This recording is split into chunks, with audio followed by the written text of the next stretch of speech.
देखो, दुनिया भर में एनिमेशन और वीएफएक्स इंडस्ट्रीज धमाके मचा रही है। डिज्नी, पिक्सर और मार्वल जैसे बड़े बड़े स्टूडियोज इन्हीं चीजों को यूज करके हाई क्वालिटी मूवीज बना रहे हैं। और आज के टाइम पे कोई भी मूवी हो उसमें वीएफएक्स और एनिमेशन एक इम्पोर्टेंट हिस्सा बन चुका है। लेकिन ऐसे हाई स्पीड डेवलपमेंट के टाइम पे हमारा इंडिया का एनिमेशन और वीएफएक्स इंडस्ट्री कहाँ स्टैंड करता है? क्या वो डेवलप हो रहा है? अगर वो डेवलप हो रहा है तो ऐसी कौन सी चीज़ है जिसमें डेवलप हुआ है, और ऐसी कौन सी चीज़ है जिसमें अभी तक डेवलपमेंट ही नहीं हुआ? तो आज के इस वीडियो में आपसे यही सारे सवालों का जवाब दूंगा कि हमारे इंडिया में वीएफएक्स और एनिमेशन की सिचुएशन क्या है। तो पहले बात कर लेते हैं हमारे इंडिया के वीएफएक्स इंडस्ट्री के बारे में। चलो भाई, देखो अब मैं क्या करता हूँ। इंडिया का वीएफएक्स इंडस्ट्री काफ़ी ज़्यादा तेज़ी से ग्रो हो रहा है, क्योंकि मैं ये बोल सकता हूँ वीएफएक्स इंडस्ट्री पहले से 1000 गुना ज़्यादा बेहतर है if you compare to old Indian VFX scenes.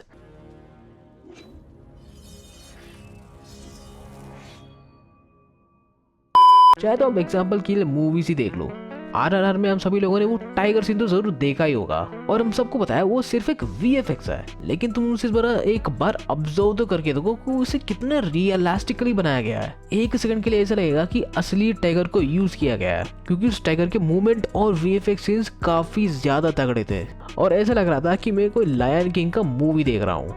और ऐसे ही 100 से भी ज्यादा मूवीज है जिसमें वीएफएक्स का तगड़ा यूज हुआ है। वीएफएक्स इंडस्ट्रीज जैसे कि red chill VFX, double negative और मूविंग पिक्चर कंपनी जैसे काफी सारे वीएफएक्स स्टूडियोज आजकल रियलिस्टिक और माइंड ब्लोइंग इफेक्ट्स बना रहे हैं। In fact red chillies VFX studio जिसको खुद शाहरुख खान ओन करते हैं, इसने सिर्फ इंडिया में नहीं बल्कि आउट ऑफ इंडिया में भी तगड़े वीएफएक्स का काम किया है। तो फाइनली वीएफएक्स के कंक्लूजन में ये है कि इंडिया का वीएफएक्स स्टूडियो अच्छे खासे स्पीड पे ग्रो हो रहा है। पर एनिमेशन का क्या है? क्या वो ग्रो हो रहा है? अब कुछ लोग तो बोल देंगे कि वीएफएक्स भी एनिमेशन का ही पार्ट ही है। वीएफएक्स ग्रो हो रहा है तो एनिमेशन भी ग्रो हो ही रहा होगा ना। वेल मेरे दोस्त, मैं आपको बता दूं कि खुद वीएफएक्स को ग्रो करने में काफी ज्यादा मेहनत लगा है, क्योंकि इंडिया में ऐसी चीजों को एज अ करियर ऑप्शन माना ही नहीं जाता है।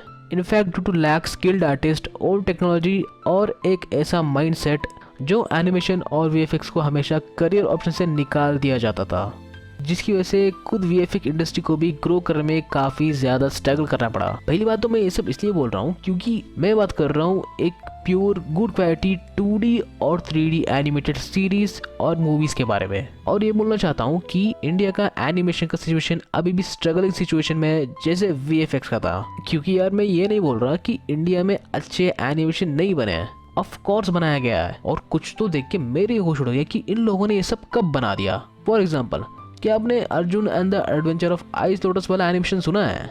ये 2011 में बनाई गई एक ऐसा 2D एनिमेशन है जिसको एनिमे स्टाइल यूज करके बनाया गया है। लेकिन भाई साहब, इसके जरा कैरेक्टर मूवमेंट्स तो देख लो, बिल्कुल एकदम परफेक्ट है। और इसके कॉस्ट्यूम डिजाइन से लेकर म्यूजिक, वॉइस एक्टिंग और इस मूवी के छोटे छोटे डिटेल्स पर भी काफी ज्यादा काम किया गया है।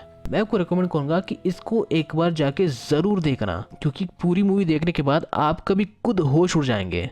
लेकिन अब बात करें तो करंट सिचुएशन में ऐसा कोई एनिमेशन नहीं है जिसके पास ना कोई स्ट्रॉन्ग स्टोरी लाइन है, और अगर है तो उसे ना ही एनिमेट करने वाले अच्छे आर्टिस्ट मिलेंगे।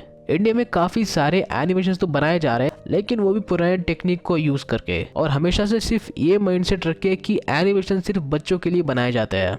और एनिमेटर बनना तो दूर की बात है, क्योंकि हमारे इंडियन पेरेंट्स को ये बोल दिया कि मैं कोई आर्टिस्ट या एनिमेटर बनूंगा तो भैया समझ लो वो तुम्हारे दिन का सबसे बुरा वक्त होने वाला है। क्योंकि हमारे माँ बाप को पता ही नहीं होता कि एनिमेशन क्या है, और ना ही इस फील्ड का पोटेंशियल समझ पाते हैं। वो बेचारे सिर्फ इतना चाहते हैं कि उनका बच्चा जो एक अच्छी नौकरी करे और अच्छे से कमाए और जिंदगी में सेटल रहे। इसी वजह से सोसाइटी के प्रेशर में आकर वो सिर्फ 2 करियर ऑप्शंस पर फोकस करते हैं, और जो चीज तुम दिल से करना चाहते हो उसको इग्नोर कर दिया जाता है। यही रीजन है कि इंडिया में एनिमेशन इंडस्ट्री इतना स्लो ग्रो कर रहा है। जब एम्प्लॉयमेंट कम होगा तो ग्रोथ भी कम होगी, और जब इंडस्ट्री ग्रो नहीं करेगी तो एनिमेटर्स के लिए डिमांड भी कम रहेगा और उनकी सैलरी भी। और एनिमेशन आगे ना बढ़ने का मेन रीजन है एनिमेटर्स की सैलरी।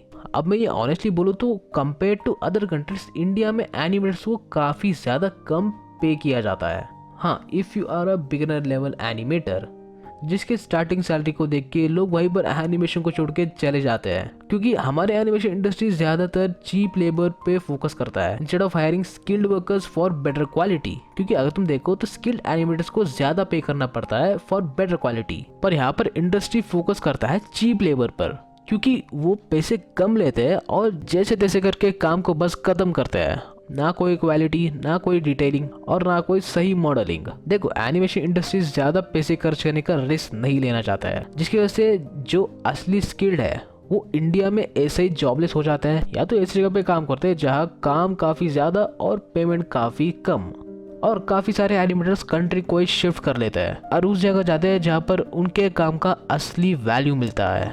तो गाइस आई होप आप सबको समझ आया होगा कि इंडिया अपना खुद का एनिमेशन क्यों नहीं बना पा रहा है। तो गाइस आज के इस वीडियो बस इतना ही। अगर आपको वीडियो अच्छी लगी तो वीडियो को प्लीज लाइक कर देना और चैनल को भी सब्सक्राइब कर देना, और चलिए हम सब मिलकर हमारे इंडियन एनिमेशन इंडस्ट्री को आगे बढ़ाते हैं, क्योंकि मैं मानता हूँ कि अगर हमें से कोई एक भी सक्सेसफुल हुआ तो पूरी एनिमेशन इंडस्ट्री का सक्सेस होगा। सो आई होप आपको मेरी बात जो है वो समझ आ रही होगी। तो गाइस मिलते हैं हम अगली वीडियो में, तब तक के लिए हैप्पी एनिमेटिंग।